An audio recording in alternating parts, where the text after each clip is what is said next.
Good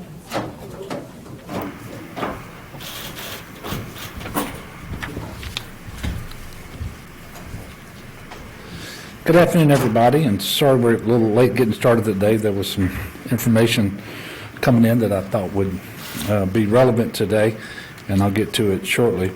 I do want to thank y'all for joining us again. I want to thank all the people across the state for tuning in, whether it's by TV or by radio. We're obviously back in Baton Rouge today after spending yesterday in North Louisiana, in the Monroe area, touring storm damage in West Monroe and in Monroe, and we're going to keep you updated on that situation as well. Today, in addition to Dr. Alex Bu, I'm also joined by Secretary Jim LeBlanc of the Department of Corrections. He's going to be here in order to address you and take questions about an announcement we're making today regarding the potential furlough of some nonviolent, non-sex offenders who are within 6 months of their release date. First, I did want to talk about today's numbers. Unfortunately, we hit another very grim milestone that I'll get to in just a moment. Today, we're reporting 502 new cases of COVID-19 in Louisiana, and that brings us to a total of 21,518 confirmed cases. The death count has increased by 129, and that is the largest number of deaths that we've reported in a 24-hour period since this started. And not only is that the largest number, it brought us over 1,000 deaths total to 1,013. The top three parishes for today's deaths, Orleans with 32, Jefferson with 24, Caddo with 17. And I hope the gravity of this resonates with everyone out there, because we're not just talking about the number 1,013 or today's number 129. Every one of these numbers is a person. It's one of our neighbors. It's one of our friends. It's somebody's parent, somebody's child. You know, and so I don't want that to be lost on anyone. These are our fellow Louisianans. We grieve for them alongside their families, and of course, I'm asking people to lift all these families and up in prayer. We've been saying for a period of time that even though we report deaths every day, not every death that we reported happened in the previous 24 hours. That's certainly the case with these. And in fact, our analysis, it appears that only 21 of the 129 deaths that we're reporting today actually occurred in the previous 24-hour period. Our analysis further shows that on average, death comes 11.2 days after the onset of symptoms for those individuals who do succumb to this disease. And that's why we're continually looking at the data and trying to figure out what the trends actually are. 72 of the 129 occurred in the last 3 days. So it remains very important for everyone to follow the stay-at-home order.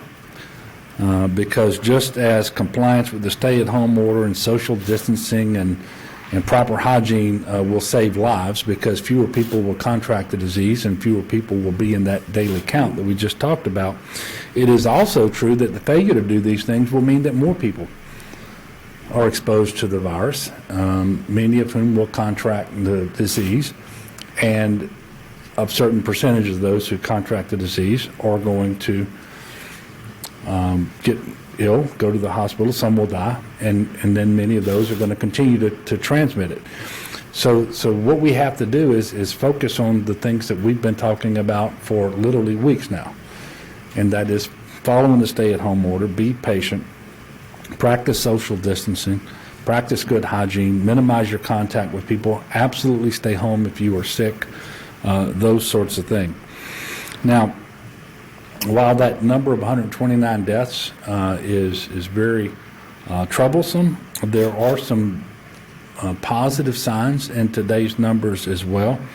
They do show a drop in the hospitalizations of people with COVID-19 and a reduction in ventilator utilization of people with COVID-19. We also have some new testing sites to talk about for people who need to be tested because they have COVID-19 symptoms. And I remind folks that the tests that we're administering, they are not reliable for individuals who don't yet have symptoms.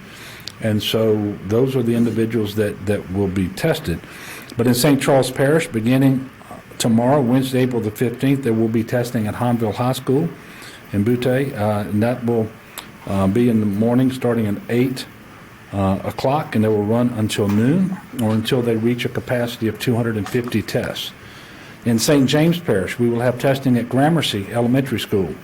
They'll have a soft opening for the first responders and senior citizens over the age of 65, and then they will be open daily from 8 a.m. Starting on Thursday for people over the age of 18. You will have to be in line by noon in order to be tested at Gramercy Elementary School.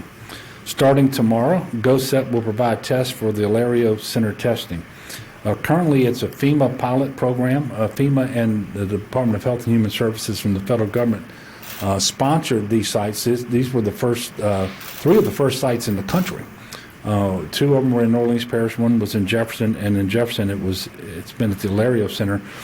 So they are withdrawing the federal support, but we're going to continue to administer the testing at the Ilario Center. It's just going to be administered by GoSEP. So it's going to become a state operated and funded testing site starting tomorrow. And so the drive that should be pretty much a non-event for the individuals because it's going to continue to function just as it has. COVID-19 testing will be available at the Ilario Center to any individual 18 years or older with symptoms. And they're going to continue to test up to 250 per day. And it opens at 8 a.m., 7 days a week. Today's test count, and this was also the largest number of tests that we've ever reported in a 24-hour period, but it's 10,331 tests. That brings us to a total of 118,422 tests, which, according to all of the publicly available data on testing across the country, Louisiana is number one per capita for the tests that have been administered. I do want to thank SASOL for contributing $100,000 to coronal relief efforts. They're supporting our frontline emergency responders, healthcare professionals, educators, food service providers through the Community Foundation of Southwest Louisiana Fund. SASOL employs more than 1,200 people in that community, and that's a very generous donation. We really do appreciate it. We have a few other important announcements. One is the Paycheck Protection Program that's being administered through the Small Business Administration. Just reported, this is what I was talking about before I walked out, 17,097 loans have been made, approved in Louisiana through that program, a little more than $3.7 billion for Louisiana businesses. Also, we're announcing efforts to reduce the spread of COVID-19 in prisons by granting a temporary furlough to some nonviolent, non-sex offenders who are within 6 months of release. So they're in the last 6 months of their prison sentence. These efforts mirror the same actions being taken at the federal level based on the order of U.S. Attorney General William Barr. And he's done that through the Bureau of Prisons. As I mentioned earlier, Secretary LeBlanc will speak more on this topic in just a moment. Today, I also signed a proclamation moving Louisiana's elections back several weeks at the request of Secretary of State Kyle Ardoin. The June 20th, 2020 presidential preference primary election in Louisiana will be rescheduled for July 11th from 7 a.m. to 8 p.m. The July 25th 2020 election is hereby rescheduled for August the 15th from 7 a.m. to 8 p.m. And the Secretary of State is presently developing a plan for how to move forward with the election. He's going to present that to the legislature tomorrow. Both the House and Senate Government Affairs Committee will meet at the state capitol tomorrow to consider his plan. Now, as I close with my prepared remarks, and I'll come back up in just a moment to answer a couple questions for some citizens and then answer your questions. We're still very much in the middle of the efforts to flatten the curve and see that curve actually start to trend downward, which is incredibly important. And we're reporting, and everybody is seeing some of these favorable numbers. Now, we know that today's death count is serious, the largest ever, but as I mentioned before, that's a lagging indicator. If you look at the number of tests that were informing our information today, and that being the highest ever, and the case count, obviously it's troublesome to have 502 new cases, but that's not anywhere close to the highest number that we've had. And when you especially look at hospitalizations and ventilator usage, so we're seeing some positive trends, but the reason we're seeing the trends, and this is what sometimes gets lost on people, is because of the mitigation measures. It's because of the stay-at-home order. It is because of social distancing. It is because of hygiene. It's because sick people are staying home, doing all of those things. Because had it not been for those things, we would have seen the modeling come true that we were talking about a month ago. Very, very troublesome, because you can remember we started off having the quickest growth in cases in the world right here in Louisiana. We're in a much better place. It's because of what we've done, and if we stop doing those things too soon, we know we're going to see a spike again, and we're going to get right back to where we don't want to be. Because I am so pleased to tell you there is not a single region of our state where, as far out as we can accurately model, that we see that we're going to overwhelm our capacity to deliver health care today. So within the next couple of weeks, that's not going to happen. But it can easily happen if people resume their normal activities. They stop, following the hygiene guidelines that we've put out. They stop following the social distancing guidelines, and they stop complying with the stay-at-home order. So we've got to continue to message that. The decisions that we make today, collectively, what people do, they're going to have either a positive impact on our state or a negative impact. And the truth is, we're not going to know for a week, 10 days, 11 days, something like that. So let's just consider that. And just understand that what it means to be a good neighbor today is very different than what it was before the novel coronavirus came to our state and started spreading this nasty disease of COVID-19. And think about not just yourself and your family, but all the other individuals and their families who are out there as well. Think about those 1,013 deaths that we're reporting in Louisiana. It's just a very tragic situation, and it's not going to be over tomorrow. It's not going to be over next week, but we can make sure that when it is over, that it will not have been the worst possible case scenario that it could have been otherwise. Now I'm going to turn the podium over to Secretary LeBlanc, and he's going to talk more about the program I just mentioned, and then I'll come back and take some questions from the public and then your questions. Thank you, Governor. Good afternoon, everybody. The COVID pandemic has had an unprecedented impact on the state of Louisiana, including those committed to working and those committed to our prisons that spend time in our jails and prisons. We have created the COVID-19 Furlough Review Panel to evaluate certain nonviolent, non-sex offenders for suitability pursuant to the state law which authorizes DOC to grant temporary furlough to inmates within their last 6 months of prison sentence. These efforts mirror the same actions as the Governor mentioned taken by the federal level based on the order of U.S. Attorney William Boyle.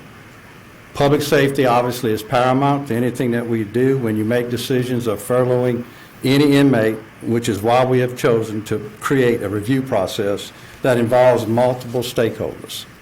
This review panel will be comprised of myself or designee, Director of Probation and Parole or designee, Executive Director of the Pardon and Parole Board, Victims Advocate appointed by the Governor, Executive Director of the Louisiana Sheriff's Association or designee, Executive Director of the District Attorneys Association or designee. To be considered suitable, a vote of 5 out of 6 panel members is required. The panel will review inmates on a rolling case-by-case basis until the governor ends the Louisiana public health emergency. Conditions of the furlough require home incarceration with ankle monitors and active supervision for the duration of the furlough. The individual furlough can be canceled at any time during this event if a violation occurs. The panel is tasked with reviewing 2 separate groups of DOC inmates for the purposes of release. Group 1 includes inmates currently housed in state prisons with pre-existing medical conditions who meet the following criteria: serving sentences for nonviolent, non-sex offenses, or within 6 months of their release, and important to note, they must have housing or residence plan ready to receive them.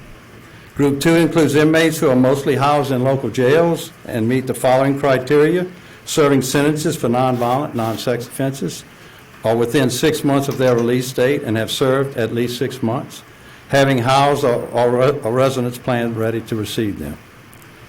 So that's the basis of it. We do have a press release. I think it's out there. And in the press release, you'll see a little bit more detail about the things that we're doing. And I think it's important for me to note, and I hope the governor will permit me to use this opportunity to thank the staff in our department, the work they're doing in response to this pandemic.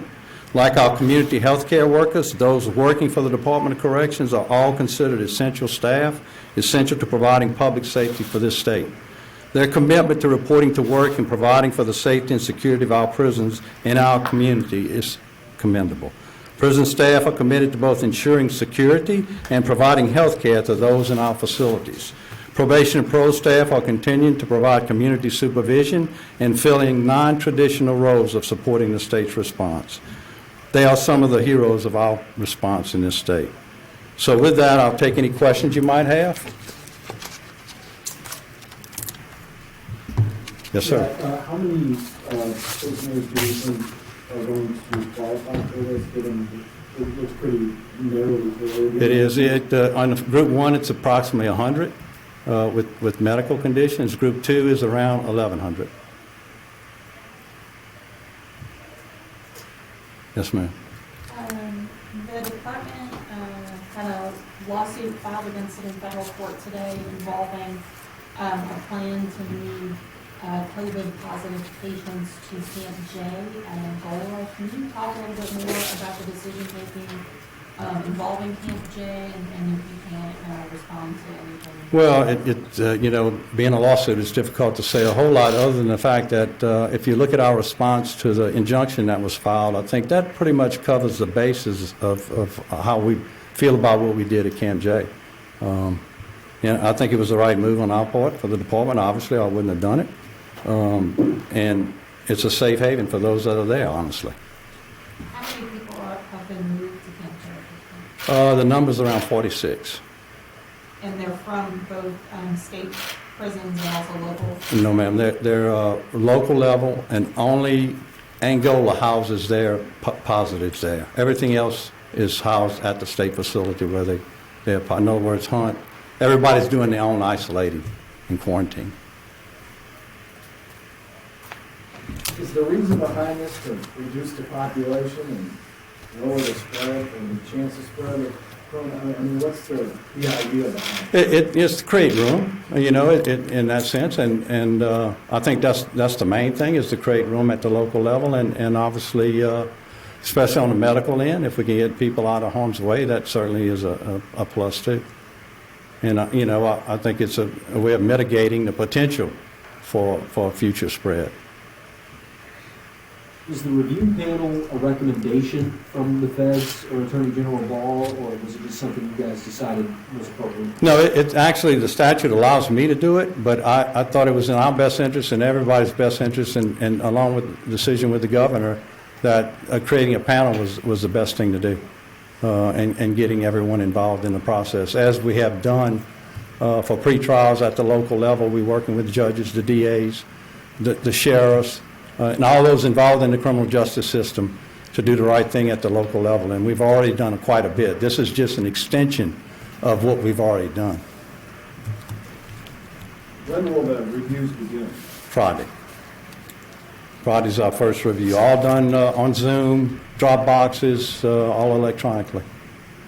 And how many a day will you go through? Well, we're starting, the first panel is scheduled 40 in the first day, and we'll see how that goes to determine, that'll give us an idea of what we can do, probably meeting 2 to 3 times a week. And we'll do that every week, for whatever time it takes. Good? Yes, this may not be the main reason to do this early, but is there a financial discussion as well? State government's been spending quite a bit, rightfully so, on all of these measures. No, honestly, I haven't looked at that, but it certainly, I'm sure it will be some advantage on the funding side of it, but that's not the reason behind this, not at all. Thank you. Thank you, Jimmy. Listen. Jimmy, if you want, you can Yes, sir. go back to work. Appreciate you, Jimmy. Okay, today's first question comes from Shreveport, and Matthew asks, is there any way we can volunteer directly in the effort to stop the spread of COVID-19? Well, it's not technically volunteering, I guess, if it's an order, but you can follow the stay-at-home order. That's very, very helpful to stop the spread of COVID-19. And as we mentioned, practice social distancing of at least 6 feet between yourself and others, practicing good hygiene, including washing your hands for 20 seconds with soap and water, using hand sanitizer when you can't get to soap and water, staying home when you're sick, and when you're out in public and going to be in close proximity to others, it's now a CDC recommendation that you wear a mask. And so you can do those things. Check on your family and friends by calling them. You can use Zoom and FaceTime and Skype and other alternatives. Encourage them to do the same. I'm also asking folks to, if they are able to do so, to consider making a financial contribution to the local food bank. This crisis has caused a lot of people to access food banks for the first time.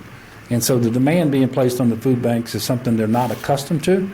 And a little bit of money really goes a long way in our food banks in being able to feed people. Obviously, nutrition is important all the time. It's certainly important now when we want people to be as healthy as possible and have strong immune systems. $1 will provide 4 meals. So just keep that in mind. And so I'd ask you to visit feedinglouisiana.org. So that's feedinglouisiana.org for more information. And there are obviously a lot of other charitable organizations who are doing really good work across Louisiana. You can find out more by visiting coronavirus.la.gov.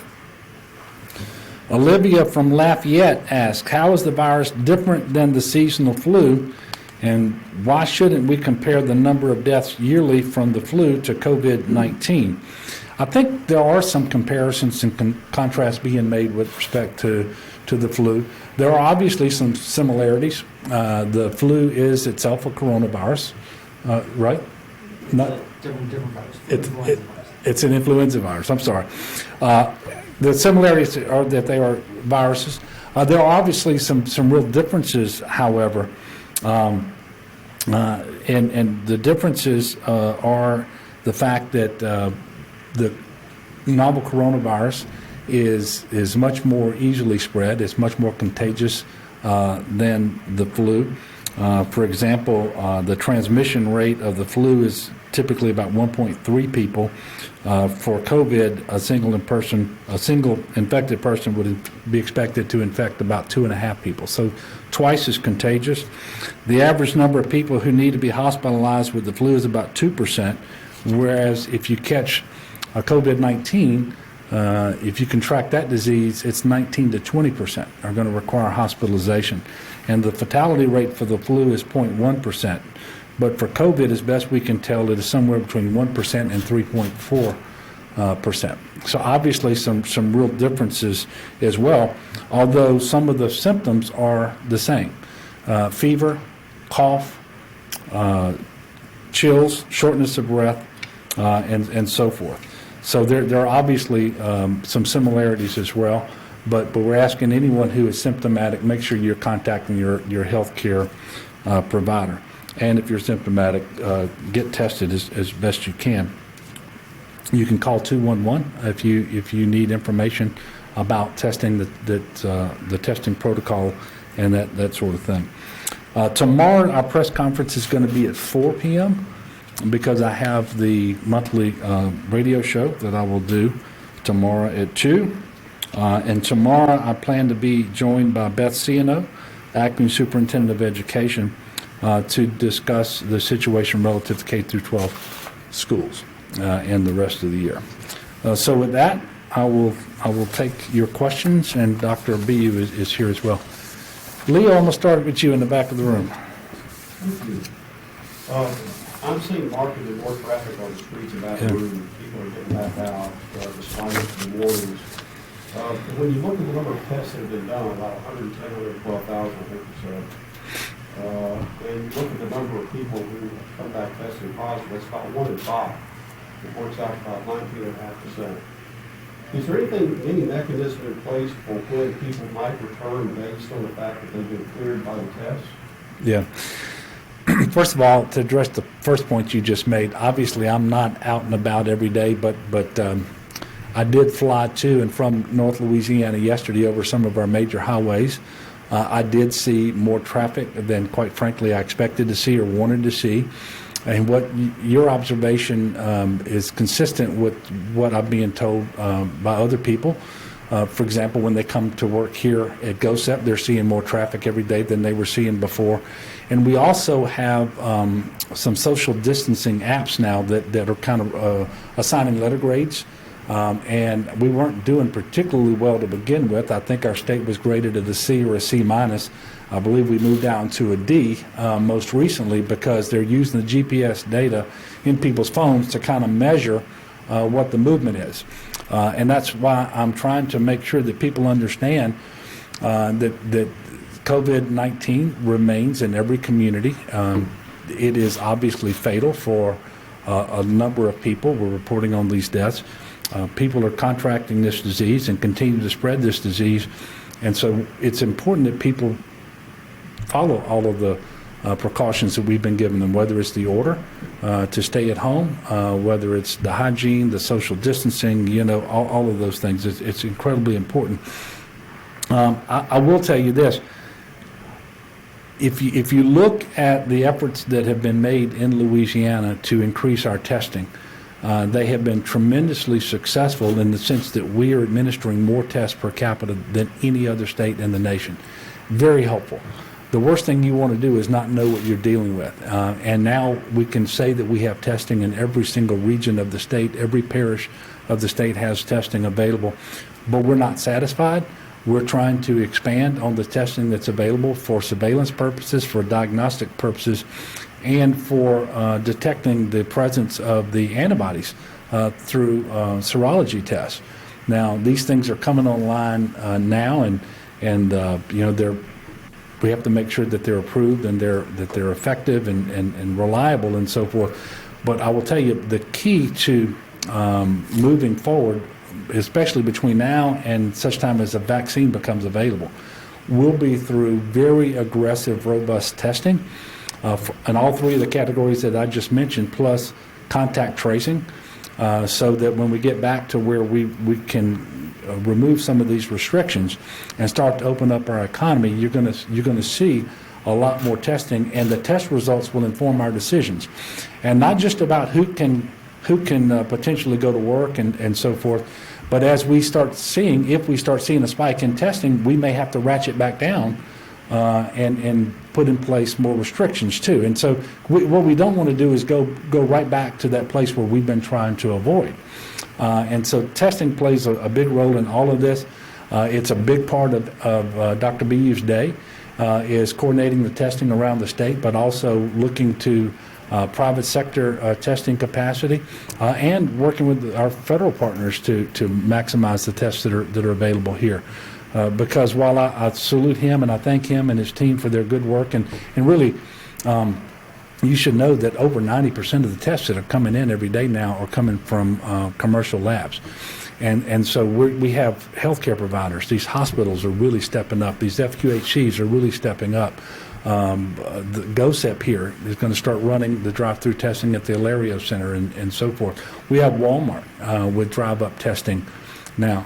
All of it is incredibly important as we move forward, and we're going to continue to bring more testing online and not less testing. And I don't know if you wanted to add anything to that, but that really is going to be key to us going forward. And I think you hear Dr. Fauci say this quite often as well. Yes, sir. Governor, you extended the deadlines for the presidential primary and the general election following. We're obviously still going to be dealing with coronavirus in November. Do you think the state should move towards universal mail-in ballots that we've seen in other places for the November election?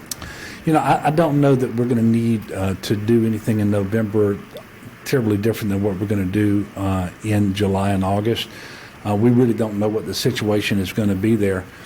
You're going to see the Secretary of State present a plan to the legislature tomorrow that is going to allow for all of the options. So you're going to have election day voting, you're going to have early voting, and perhaps even extended early voting, and then you're going to have mail-in ballots as well.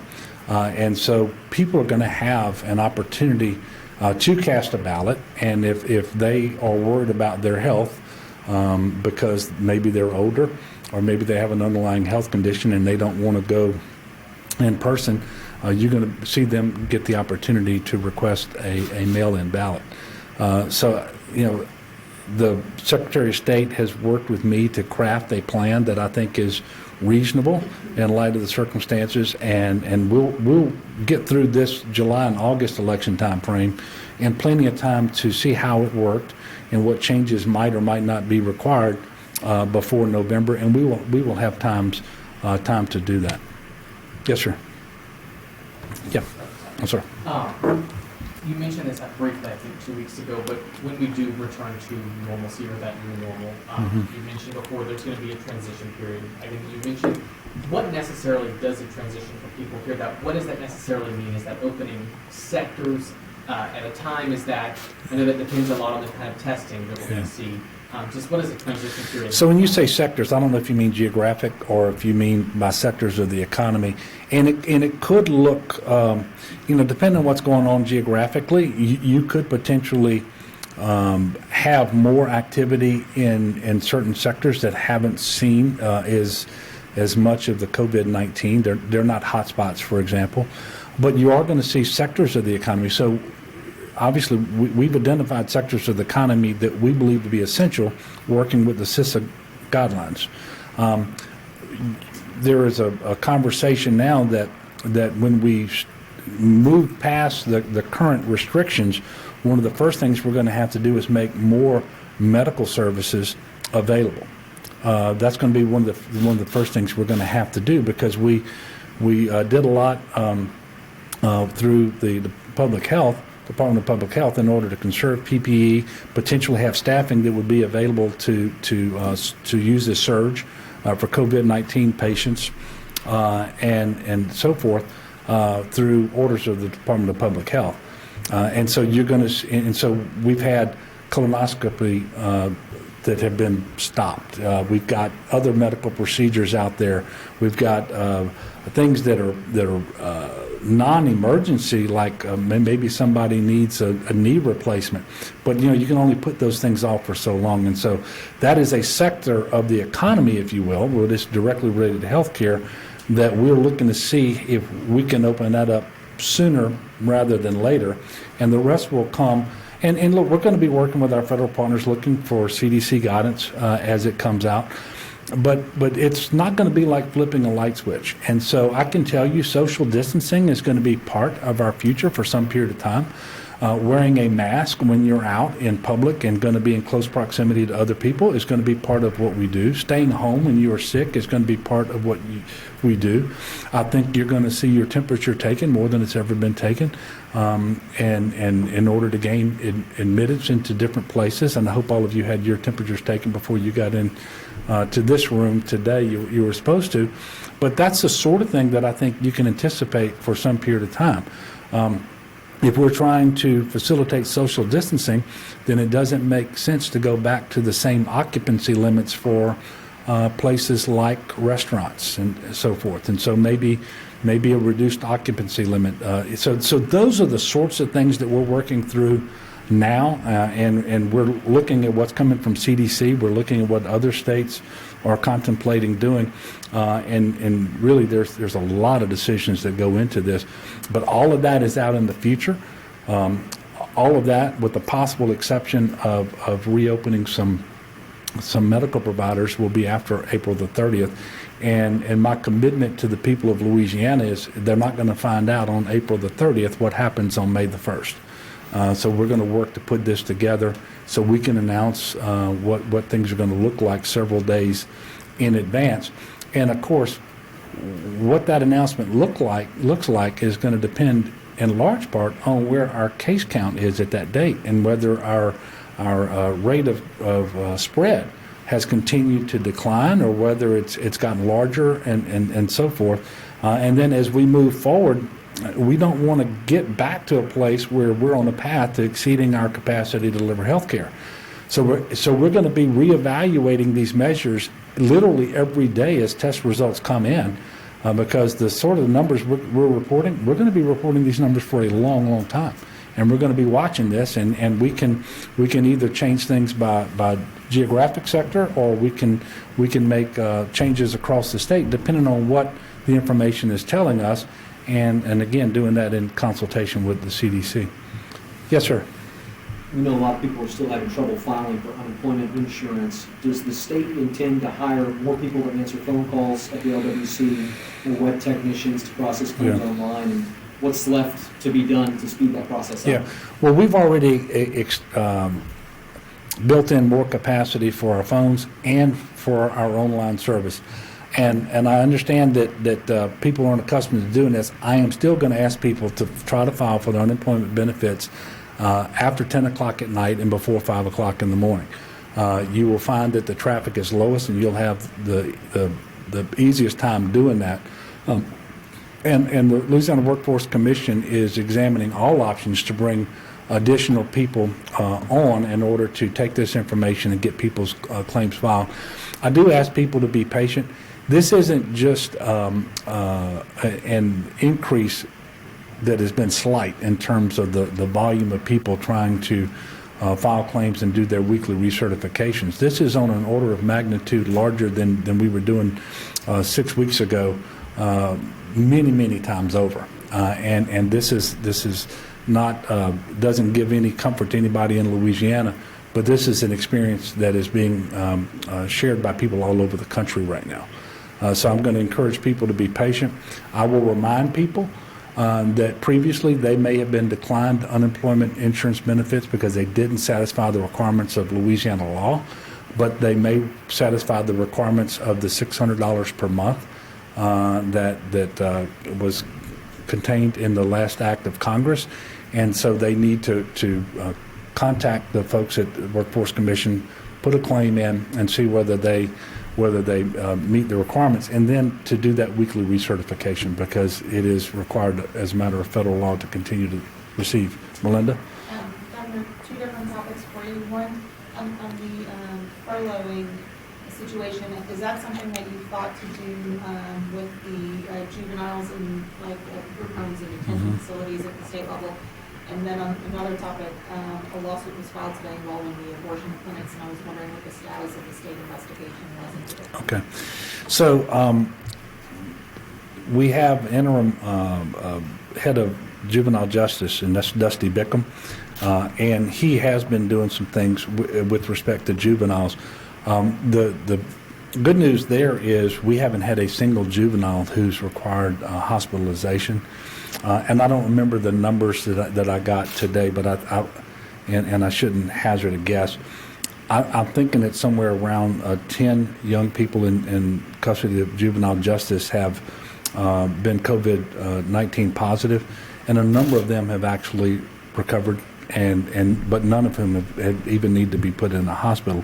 So he has looked at some measures there, and I believe that over a juvenile justice, he has more discretion on those matters at the outset.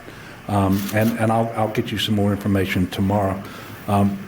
With respect to the litigation, I think it was filed yesterday. We haven't been served with it yet, but I did find out again shortly before this meeting today about the litigation that was filed over the order issued by the Office of Public Health within the Department of Public Health as it pertained to the one abortion clinic in the Shreveport area. I haven't had an opportunity to meet with the legal team to even really examine what the litigation is alleging. But yesterday, a report was given to the Department of Public Health from the Attorney General's office detailing some of the findings of an investigation that they did into several clinics, at least one of which was not an abortion clinic, but we'd received some complaints of different clinics that were potentially open in violation of the order. And when I say that, that's not technically correct, because the order itself didn't close facilities. It said there's certain medical procedures that you couldn't engage in. And so that investigation was given to the Department of Health yesterday. I actually reviewed it this morning for the first time. What I can tell you is the Department of Health is talking to the Attorney General's office about the next steps. And then it was shortly after those conversations began that we received notice that the litigation has been filed. I know that one of the things the litigation is seeking is a temporary restraining order. I haven't had any indication that the court has granted that restraining order or has denied it. I don't really know where we stand. But having said that, that's about as much as I'm comfortable talking about, because litigation is pending. But I can only assume that in the very near future you're going to get a lot more information about this. You can't say what the Attorney General's investigation found and whether they thought that the abortion clinics were violating the order? Well, what I can tell you is that the investigation did not seek to draw any conclusions about whether or not what they saw violated the order. They reported what they saw to the Department of Health.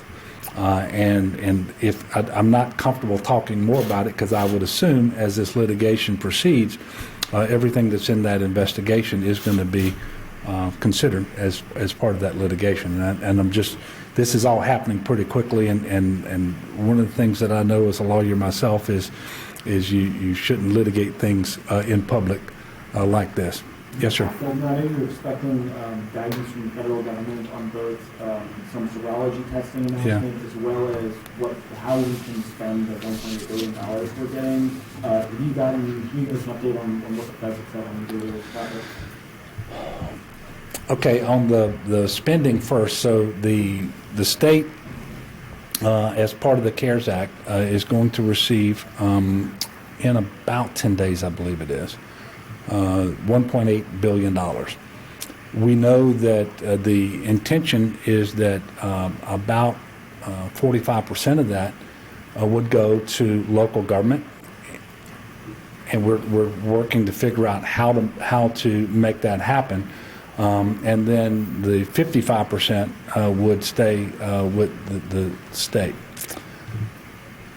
There are restrictions on all of it in that, as I understand things now, unless they change this in the next phase of legislation that Congress takes up, is that you cannot use the funding, either the state or the local government can't use it to replace revenue that we don't have coming in because of the COVID-19 public health emergency. But you can use it for any expenditure that's related to responding to COVID-19, and that there's supposed to be a lot of flexibility on those expenditures. Now, exactly what that means, we are still trying to work through that. It's something that Jay Darden is working on every single day with his team at the Division of Administration to try to figure out exactly what that flexibility looks like. I can tell you that the governors, through the National Governors Association, and this is a topic of conversation we have every time that we're on a video telephone conference with the White House Coronavirus Task Force, we are collectively asking for more flexibility as it relates to that funding so that we can, if we deem fit, use it to make up for revenue. And I will tell you that most of the requests that we're getting from local government in Louisiana also is seeking that sort of flexibility. As I understand things right now, we don't have it yet. So we're going to keep working on that. But I will tell you, we do appreciate the funding. It's going to be extremely important for us as we move forward. You know, there are certain things that you typically cannot do with federal funding. You can't use it as your non-federal match requirement, for example, when it comes to FEMA-approved expenditures. And whether at the end of the day FEMA pays for 75% of the costs that we've incurred that they've approved, or whether that moves up to 90%, we still have to come up with the rest of that money somewhere. And so I am specifically asking that we have the flexibility. This is in the nature of an expenditure that we can use the federal funds to meet our non-federal match requirement. We also have a non-federal match requirement that relates to the Medicaid program, and it would be very helpful to be able to spend some of the $1.8 billion, should we need to do so, on that match requirement as well, because with more people being out of work, more people are qualifying for Medicaid expansion who previously didn't qualify. And I don't have the count today as I speak to you, but we know it's going up, and we'll continue to do that for some period of time. So that is an expenditure that was not budgeted in our state budget, and it's not it is something directly related to COVID-19. But we're trying to make sure that we do have that flexibility. And again, this is in the nature of an expenditure, so I hope we will. But typically, they tell you cannot use one source of federal funds to draw from to meet your non-federal match requirement. So we're still working through it, and quite honestly, there's still a lot more questions and answers around the funding. But I will tell you and our congressional delegation and all of Congress and the President, we are very thankful for the help that that's going to provide. And we do hope that there is a fourth package that will provide additional relief. Now, you also asked, because y'all have gotten in the habit of asking compound questions, you asked a question about serology testing for antibodies, and I've spoken enough for a little bit. I'm going to ask Alex to come and talk about that. So we are still waiting for federal guidance on serology tests. We are also actively looking at really a large number of serology tests. And so for folks not familiar with that, these are really looking for the body's immune response to the virus.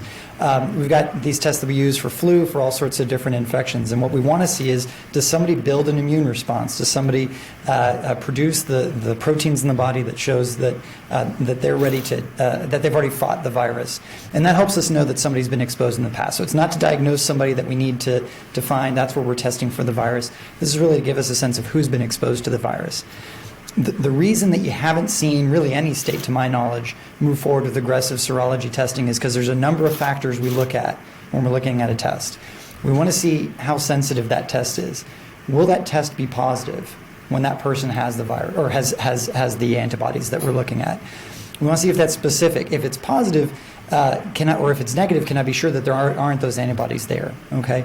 And now, when we're talking about something like a coronavirus, we do know that there are other coronaviruses that cause the common cold. The other things that we're looking at are cross-reactivity, meaning if I had the cold this year or last year, is my coronavirus serology test going to show up positive? We don't want that. And right now, that's the main hindrance that we're seeing in why you aren't seeing us buy up these coronavirus tests. The sensitivity and the specificity may be within where we might want them, but our concern is we don't want to be telling people you've had the virus before, you may be able to behave differently if indeed what it's picking up is that I had a cold earlier in the year. And so what the federal government is signaling, and what we're following as well, is none of us want to sort of move on a test until we feel confident that we can give proper guidance based off of that information. And then, the last thing we're going to look at is feasibility of scale. We want, when we do have this testing, to be able to spread that throughout the state and really be able to give everybody, the answer possible. And so, how easy is the test to administer? There's ones that require blood from your veins versus blood from your finger. We obviously want to get whatever is the easiest to deploy widely. But right now, the main concern is cross-reactivity. And why don't you go ahead and answer this question? Do we know that you can only get COVID-19 once? Yeah, so it's a good question. So right now, we believe that when you do build an immune response against COVID-19, that is protective, at least for the next several months. If it's like the cold, we know that can persist for the coronavirus that causes the cold, I'll say, because there's other reasons.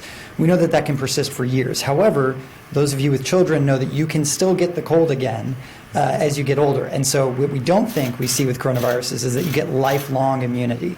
That's why we continue to say the most important thing that we can be doing as a society and in research is trying to get a vaccine that will allow us to really change the way that we're managing measures and allow us to go back to some semblance of where we were before. Really, until we have a vaccine and we have that robust immunity that will last much longer than months or years, it's going to be hard to pull those things back. Thank you. And yesterday on our call with the Vice President, Dr. Burks, she talked about how serology testing has a pretty high rate of inaccurate results. And you typically don't do serology testing with just one test. You use them in combination with at least one other to kind of validate the results. And so we would want the serology test, if we're going to use one, for it to be as accurate as possible. What we don't want is to have somebody believe they have developed an immunity to something only for them to find out later that they hadn't done that. And so if you move too fast, and I will tell you, we have folks in the state of Louisiana working to develop their own serology testing. That's happening up in Shreveport. And by the way, there's a lot of really good work going on all over the place. But if you look at the way our LSU Health Science Center Shreveport folks really expanded testing there for COVID-19, they've done some really good work on trying to develop therapeutic treatments, whether it's the nitric oxide treatment or the convalescent plasma transfusion treatment. Some of the first in the country, not just in Louisiana, to do those things. And then they are also now working on a serology test that we hope will be one of those that will meet with our approval and the federal government's approval, and that we can use it here. I'm going to take one more question. All right, Yes. Governor, thank you. I do want to get a little bit into K-12. I know I said yesterday that today would be the day that you Tomorrow. incorporated that.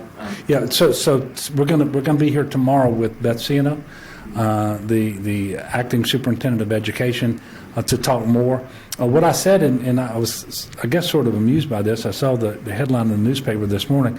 I didn't say anything different yesterday in Monroe than I had said here last week, and that is that at some point this week, I expected to sign a proclamation where I would grant the requests that have been given to me by the school superintendents of the various districts, the school boards of the various districts, by the Bessie Board and by the Department of Education, and that is that we would not have school resume in this current academic year.